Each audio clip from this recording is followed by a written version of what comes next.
We give thanks for open things, clams feeding on the ocean floor, flower petals unfurling in the sun, best friends telling long-held secrets, church doors propped wide with bricks, hearts willing to break in order to love. We give thanks for open things.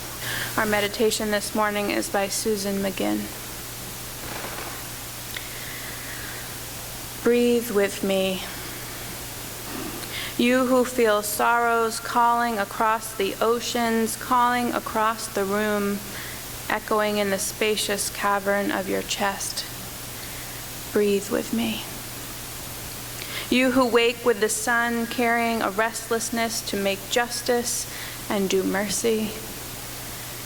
Breathe with me. You who walk humbly, accepting that your gifts for the world will be made by you. You, a soft creature who must pause for meals, water, laughter, and rest. Breathe with me. You who sing by heart songs of peace, hope, joy, and love this world into a home. Breathe with me. Our reading this morning is by Charles Bukowski, Bluebird. There's a bluebird in my heart that wants to get out, but I'm too tough for him. I say, stay in there. I'm not going to let anybody see you. There's a bluebird in my heart that wants to get out, but I pour whiskey on him and inhale cigarette smoke, and the bartenders and the grocery store clerks never know that he's in there. There's a bluebird in my heart that wants to get out, but I'm too tough for him. I say, stay down. Do you want to mess me up? Do you want to screw up the works? Do you want to blow my book sales in Europe? There's a bluebird in my heart that wants to get out, but I'm too clever. I only let him out at night sometimes when everybody's asleep. I say, I know that you're there, so don't be sad. Then I push him back, but he's singing a little in there. I haven't quite let him die, and we sleep together like that, with our secret pact. And it's nice enough to make a man weep, but I don't weep. Do you?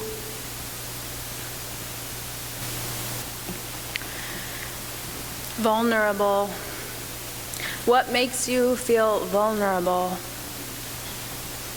I put this question out there this week, and people from all parts of my life responded.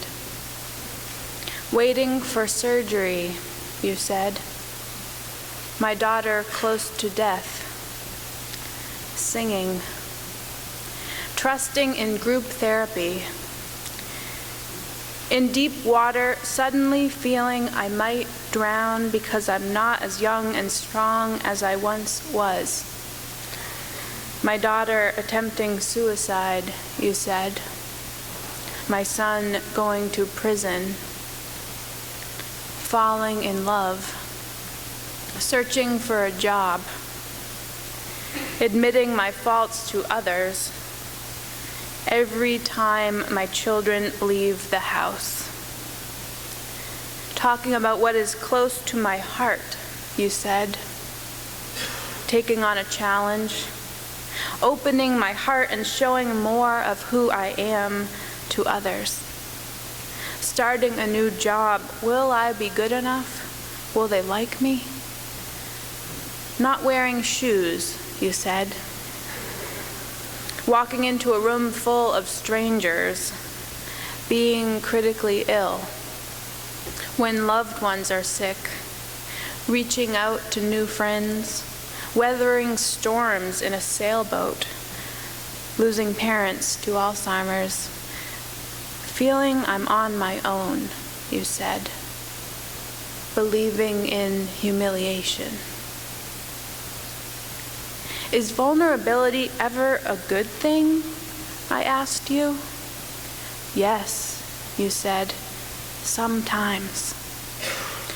Facing illness, a community rallied around you. Asking for help deepened your relationships. Acknowledging death made you appreciate this moment, here, now. Your own vulnerability reminds you of what it feels like to take a risk and to let yourself be vulnerable, and that has made you a better caregiver because your clients go through this every time they walk through your door. So vulnerability builds empathy. When you have allowed yourself to be emotionally vulnerable, it has helped other people to lower their defenses too, and moved you into a better and deeper place in your relationships. Vulnerability allows you creative expression. Now, the dictionary says vulnerable means capable of being physically or emotionally wounded, open to attack or damage. Those are the official definitions. But they are not a complete definition. As your responses prove to me, there needs to be something more to it.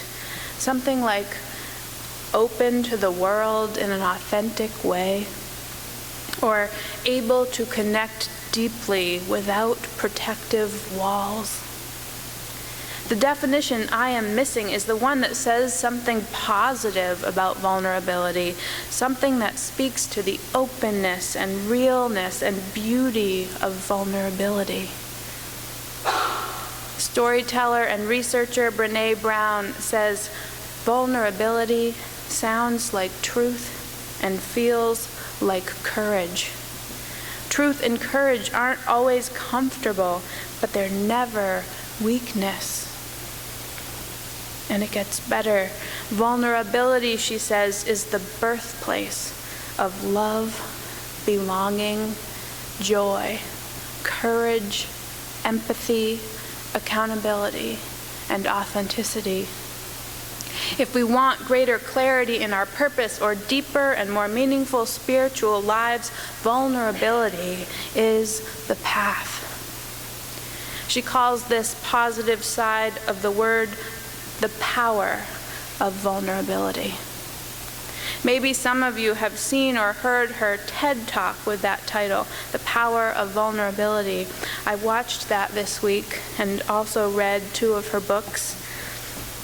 I used up all of my sticky notes, flagging quotations and pages of insight, and I watched and rewatched her speech. I watched it again this morning before I came. I must not be the only one it resonated with, because Brené Brown's TED Talk on the power of vulnerability has been watched more than 5 million times, and it has been translated into 38 languages. The irony here is that Brené Brown herself has never watched it. It makes her feel vulnerable. Being seen and watched makes her feel open and exposed. I can relate to her sense of vulnerability a bit because, well, I get up here every week. Thank goodness there are not 5 million of you. But you have also felt this. The vulnerability of sharing something of yourself, something deeply held, something personal, and not knowing or being able to control how it will be received. I didn't get the sense that Brené Brown wishes she hadn't given that talk, or that 5 million of us hadn't watched it. The connection she has made with the world is real and beautiful, powerful, and also overwhelming. When I put out the call for stories of vulnerability, an old roommate of mine wrote to me to remind me of a memory we share. She is a musician, a fabulous musician. But back when we lived together, playing in front of other people made her feel vulnerable. Even in our home, she tried to practice only when others weren't there. When people were home, she would find the most private place in our apartment, her closet, to practice in. Literally, she used to play guitar and sing in the closet. What she didn't know then was that as she was in there, surrounded by 4 close walls, I was often sitting there on the other side of one of them in the hallway, sitting on the floor, listening through the wall. It was the world's strangest concert. I knew she felt safe in there, but I didn't want to miss the gift of her music. I'm so happy that Tamara Carhart has come out of the closet, musically speaking, and now plays and sings in public. I no longer have to eavesdrop on her talent. I can go to one of her shows or go to tamaracarhart.com and listen whenever I want to. Opening herself to this vulnerability was such a gift to the rest of us. And I also think it was a gift to herself, because now she is living and singing wholeheartedly. You know, Brené Brown didn't start out researching vulnerability. She actually began her project by researching shame. What underpinned shame, she found, was this feeling of, I'm not good enough. We all know that feeling. I'm not blank enough. I'm not thin enough, rich enough, beautiful enough, smart enough, talented enough. And in the process of researching shame, she found 2 groups of people. People who have a strong sense of love and belonging, and people who really struggle for it. And there was really only one variable that separated the 2 groups, and that was the people who have a strong sense of love and belonging believe they're worthy of love and belonging. That's it. They believe they're worthy. After this initial insight, she went through her hundreds and hundreds of interviews and stories again and found the people who felt connected, felt worthy. And she put those stories into a folder and named that folder Wholehearted. What they had in common was a sense of courage, and she explained courage a bit. The original definition of courage, when it first came into the English language from the Latin word cor, meaning heart, the original definition was to tell the story of who you are with your whole heart. And so these folks had, very simply, the courage to be imperfect. As a result of authenticity, they were willing to let go of who they thought they should be in order to be who they were. The other thing that they had in common was they fully embraced vulnerability. They believed that what made them vulnerable made them beautiful. They didn't talk about vulnerability being comfortable, but they didn't talk about it being excruciating either, which she had heard a lot of in the shame interviewing. They just talked about it being necessary. So yes, vulnerability is the capability of being physically or emotionally wounded, open to attack or damage. It is the core of shame and fear and our struggle for worthiness, but it is also the birthplace of joy, of creativity, of belonging, of love. In his story on tinybuddha.com, Sahil Dhingra opened up about his experience of being diagnosed with a brain tumor in 2011. At first, he underwent a heavy period of isolation and despair. He tried to draw on all of his own inner resources, but he didn't reach out. I felt scared to let people in, he said.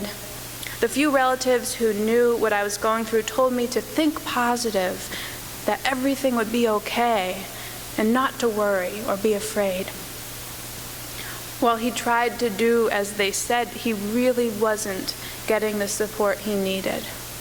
And he realized that he couldn't get through this alone. He felt incredibly vulnerable. Once he decided to reach out to his friends and community, though, he was overwhelmed by all of the love he received in return. The people in my life during this challenging time were invaluable, he said. By reaching out and feeling vulnerable, letting others in, I felt more connected than ever before. And for the first time, I felt confident that I would get through this.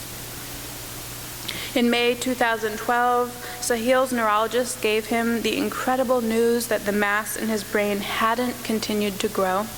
It no longer qualified as cancer.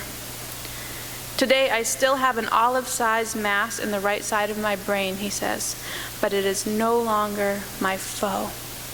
Rather, it has become the greatest blessing I could have asked for. Sometimes all it takes to connect with someone else is sharing our vulnerable story, lending an ear or a shoulder, and just being present for them. At the end of it all, he says, I wake up each day even more grateful than the day before. What makes us feel vulnerable is different for each of us. Illness, speaking up, being quiet, performing what other people think of us, being in crowds, being honest with ourselves, solitude, being far from family, being in a relationship, being alone for the first time in years, being the center of attention, the fear that we are invisible. But the unexpected gifts of vulnerability are many as well. I enjoyed spending so much time with Brené Brown's words this week because she doesn't deny how hard vulnerability can be, or the temptations to plug it in different ways than reaching out. One of my favorite lines from one of her books was, "Hi, my name is Brené, and today I'd like to deal with vulnerability and uncertainty with an apple fritter, a beer, and a cigarette, and spending 7 hours on Facebook."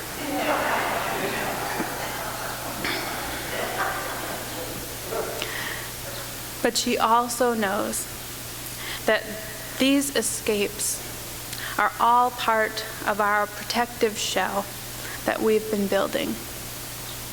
In writing about vulnerability for this morning, the image of a hermit crab kept coming to mind. Now, a hermit crab lives in a protective shell, not vulnerable.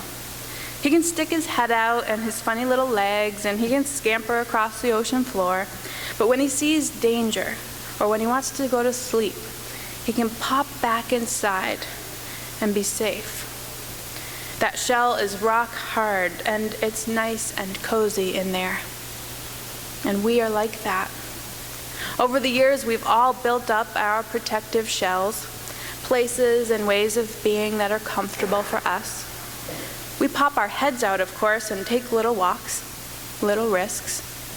But as soon as we feel vulnerable, we snap back inside, back to what we know. Our comforts of the shell, old habits and people like us, and playing to our strengths. And this works for the hermit crab, and it works for us. It's not a bad thing. It's kind of brilliant, actually.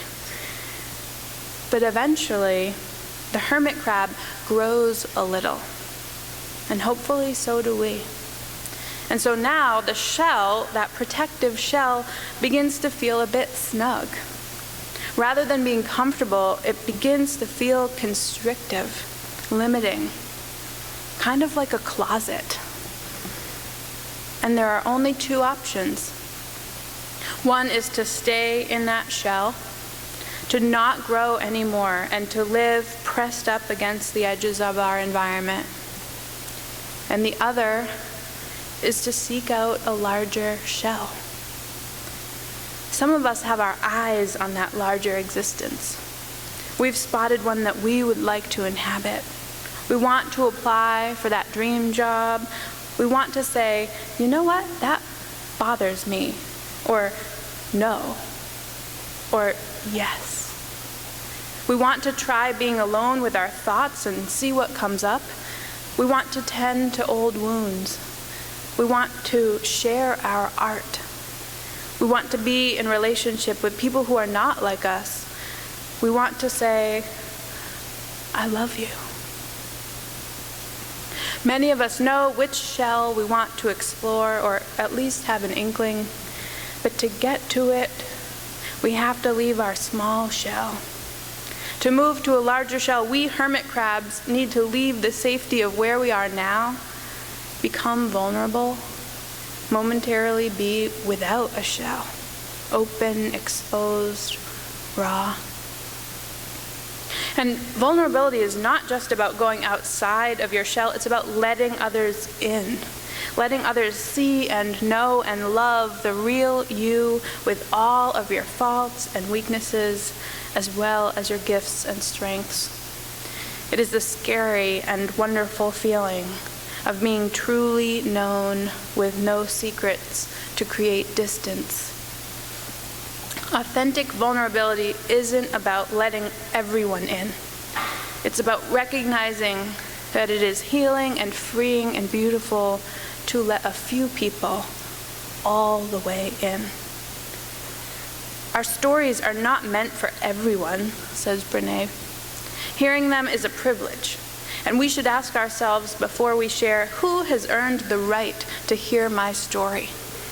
If we have one or two people in our lives who can sit with us and hold space for our shame stories and love us for our strengths and struggles, we are incredibly lucky. If we have a friend or a small group of friends or family who embraces our imperfections, vulnerabilities, and power, and fills us with a sense of belonging, we are incredibly lucky. What is waiting for us beyond our small shells is connection. What is waiting for us beyond our small shells is wholehearted living. Brené Brown teaches us that the wholehearted people let go of who they ought to be and embrace who they are. Don Cooley wrote a litany using those words, and I invite you to join me in reciting it now. After each line that I speak, I want to invite you to respond with the words, we let go of who we ought to be and embrace who we are. Try that now.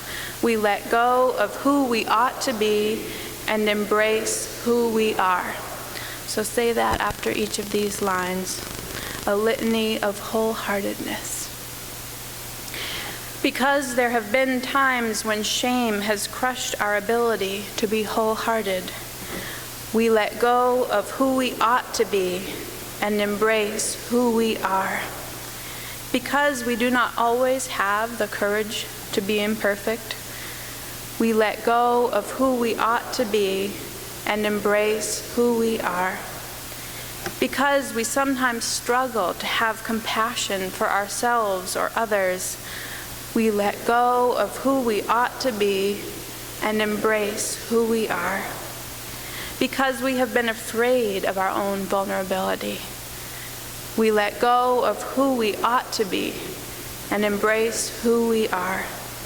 Because we are sometimes too scared to live authentically, we let go of who we ought to be and embrace who we are.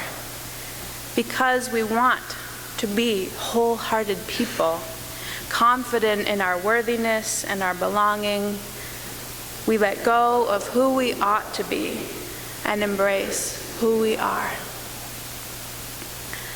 2 last sticky notes from Brené's books.